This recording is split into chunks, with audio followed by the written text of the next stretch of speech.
Master shot out a leaf, intending to assassinate the girl, but the girl easily sensed it. She then picked up a wooden stick and counterattacked, forcing the master to retreat repeatedly. The master immediately realized this girl couldn't be left alive, so he used all his strength to launch his deadly move, but it was blocked by the girl. Even the Lingshan stone, bestowed by the Buddha, was shattered by a single strike. At this moment, the master realized how powerful the girl was. He couldn't kill her, so he cast a binding spell on her head, and lied, telling her that it was a treasure to enhance her cultivation. He then urged her to hurry down the mountain and go home.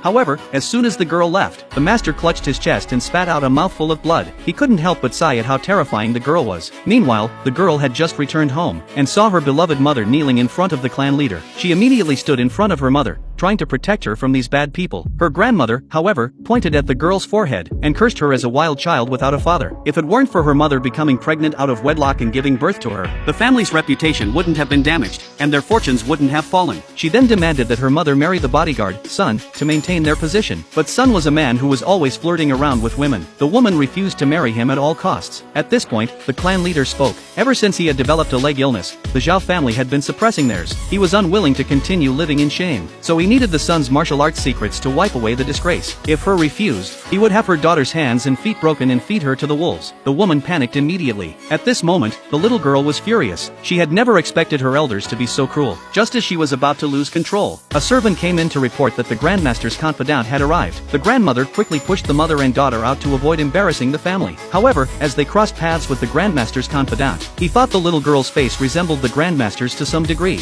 Before he could think more about it, the grandmother hurriedly invited him inside. He had come to deliver the grandmaster's message. He stated that a martial arts competition would be held in 3 days. The winner would become the grandmaster's direct disciple. The grandmother was overjoyed. She told her son to work hard, as he was the only one left in the Qi family to participate. The confidant, however, furrowed his brow, and stated that everyone from the 6 major families must participate. This was because the grandmaster was hosting the competition to find an extraordinary talent, and that talent had shattered the Buddha's Lingshan stone. After the confidant finished speaking, he disappeared in front of the clan leader. Meanwhile, the mother and daughter had been locked in the firewood room. The grandmother came to inform them that the little girl must participate in the martial arts tournament. The mother was worried that her daughter, being so young, might be in life-threatening danger, but the grandmother's real goal was to have the little girl die, so she could marry the woman off to the bodyguard, Sun, and secure her son's future. The little girl, determined not to let her mother be bullied, swore that she would participate in the martial arts tournament, and promised to win the championship, so her mother could live a better life. On the day of the tournament, the master arrived early and stood on the second floor. He thought that even though the little girl's power was suppressed, she should have no problem handling the ordinary skills of the 6 major families. At that moment, the Zhao family leader saw the mother and daughter. He directly mocked the grandmother for still letting the woman compete despite her being an old cripple. The grandmother immediately felt that the mother and daughter had completely embarrassed her. Just then, the grandmaster's confidant arrived at the scene.